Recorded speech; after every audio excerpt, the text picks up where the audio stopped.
Hello, folks.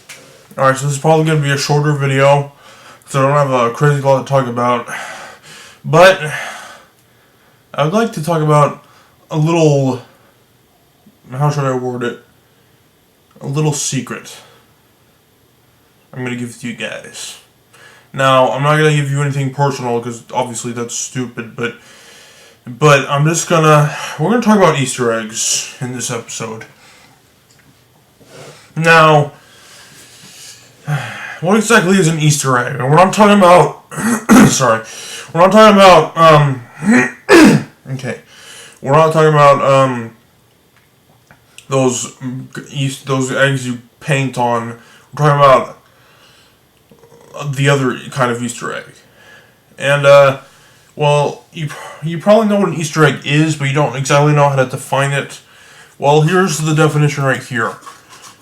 It's an unexpected or undocumented feature in a piece of computer software or on a DVD included as a joke or a bonus.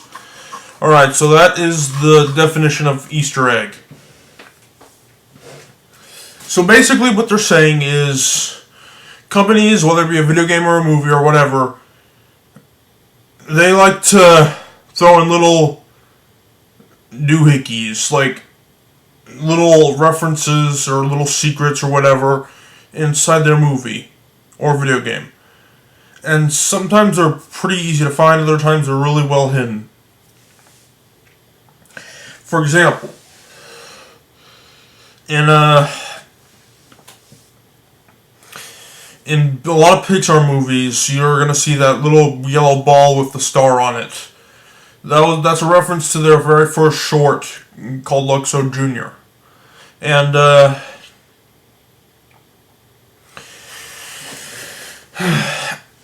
it didn't actually come from a Pixar movie, but they do own the rights to that ball, so they're going to use it in a lot of their movies. Now, what I'm here to talk about is, when is it considered too far? Like, what is the limit to how many Easter eggs you can have in your game or movie or whatever? What's the limit? Is there a limit? Surely there's got to be a limit, because if there's too many Easter eggs, then the game won't have a true identity. Well, I don't exactly know for sure. Now, what is the purpose of an Easter egg? Well, I don't know that either, but my guess is, okay, let's take the Legend of Zelda, for example. In Ocarina of Time 3D, the remake of the 1998 game, Ocarina of Time for Nintendo 64, they remade it and put it on the 3DS in 2011. But if there's, in that castle in, I don't remember what the place is called, but anyway, there's a castle in the game, and if you look in through one of the windows, you can see a little picture of Mario Bros. In there. Now, both Mario Bros. And The Legend of Zelda Ocarina of Time were both made by, and we're talking about Super Mario Bros., not Mario Bros. Arcade, so, but anyways, they're both being made by Nintendo, so Nintendo owns the rights to both of those games, so, if I guess that they're trying to make you aware of other creations they've made, that's my guess as to why Easter eggs exist, but I can't say for sure. Now look, I have this little game here called Sonic and All-Stars Racing Transformed. I haven't played much of it because the game itself was okay, but not really something I would play very often. Not something special, but on the back here it says, race as Denisa, Patrick, and Wreck-It Ralph. Okay, look, in the Wreck-It Ralph movie, they obviously had to get a lot of rights from video game companies to put characters in their movie. But why the other way around? Like, why are we playing this Wreck-It Ralph in a Sonic game? Sonic would just made a reference in the Wreck-It Ralph movies. But why do it the other way around, though? I don't get that. And Denise Patrick, I don't know who that is, but I think it's a famous racer or something. So, okay, so we're putting real life people in a cartoon racing game. That would be like if in Mario Kart you could play as Kevin Durant.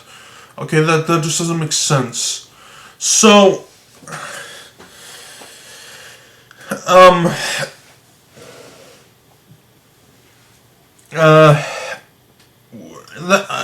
that's a little too far right there. I don't know if that's considered an Easter egg or just I don't know what that's considered, but it just doesn't make sense to me. Now,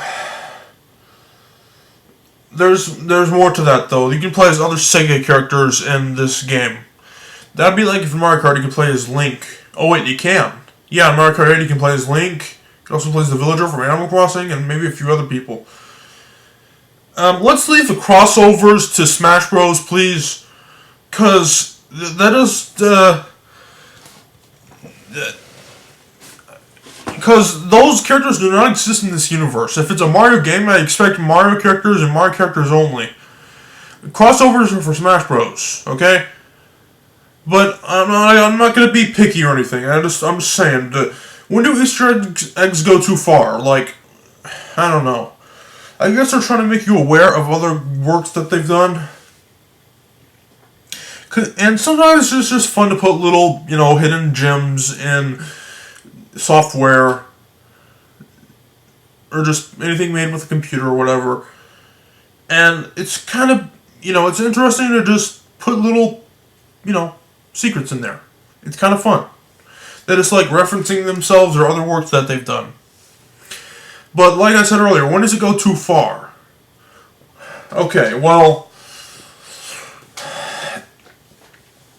if you notice, in the movie theater, they play trailers before the movies. Alright, because they want to make sure that you're aware of these other movies that are coming out, and they want to see if you're interested in watching them. Okay, but when that movie comes to DVD, the DVD is exclusively, the trailers on the DVD are exclusively owned by that company. For example, you're not going to find any DreamWorks movie trailers in a Disney DVD. Okay? Because Disney does not own the rights to the DreamWorks movies. So, but the movie theater has the rights to pretty much every movie that comes out. Because, they're showing it. Okay, they have the right to tell you about other movies, even if they're not owned by the same company as the movie you're watching.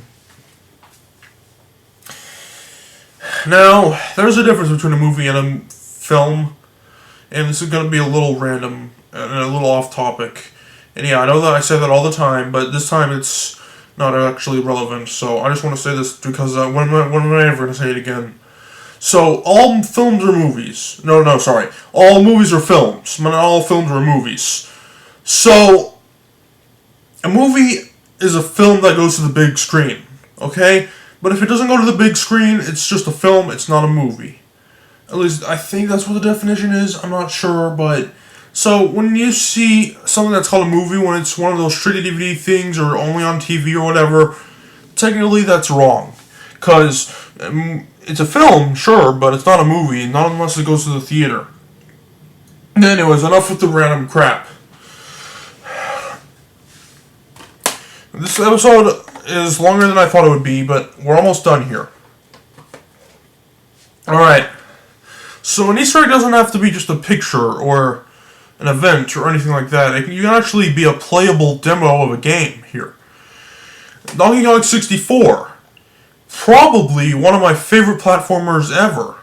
It's an underrated classic. I don't know why so many people don't like this game. I mean, they like it, sure, but they don't love it. I love it. Better than some Mario platformers, believe it or not. But I'm not here to talk about how good the game is.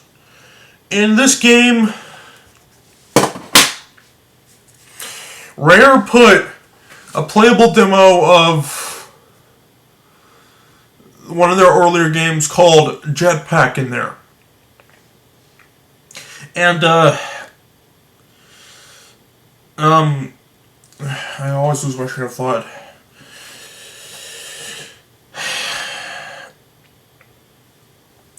it was an earlier game developed by the same company, so they have the rights to have put that game in here. Games back in the 80s, or the early 80s, were pretty small and not very complex or anything. It wasn't until later that decade when games got longer, and they got even longer in the late 90s when this came out, and they're getting longer to this day. But basically, an early 80s game is probably the equivalent of a mini game by today's standards. But yeah, so, and Jetpack was actually kind of fun, believe it or not. For a game that came out in 1983, it's pretty freaking cool. But anyways, so, this episode went on for like 11 minutes. That's like almost twice as long as I thought it would be, so. But that's pretty much all I have to talk about in this one. And you know what the good news is? I recorded this in one run. You see, whenever I record an episode, I usually just stop recording and then restart because I mess up or something. Not this episode. I did it. It wasn't perfect, sure, but I didn't screw up enough to restart the video. Man. Alright, well, that was this episode. I hope you go Easter egg hunting or watch videos of other Easter eggs or whatever. And yeah, because Easter eggs are pretty cool. Alright, well anyways, that was this episode. I'll see you in the next one. Goodbye.